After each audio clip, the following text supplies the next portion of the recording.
Right, so what I'm going to do now is assemble the active fork within the jig. So the jig is just basic designed to keep everything aligned while I get it all welded up. So basically what I've got is 2 pieces of channel aluminium, and they'll basically sandwich around kind of the active fork and the bracket itself, bolt it all together, and that'll just keep it nice and kind of aligned while I get it all welded up.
So that's the 2 holes drilled in the active bracket. This has been a bit of a task.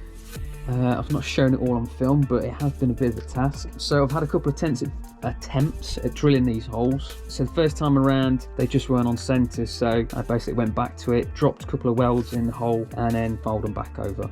The setup before wasn't ideal, couldn't really work around it. This one is not the best either. So the pillar drill vise, they're about as good as what you pay for them, but it just doesn't hold the parts, you know, square to the drill. So the V-block's in there just to keep it square. The only problem with that is the V-block's smooth, so it doesn't really kind of bite onto the part, so I'd have some movement while I was drilling as well.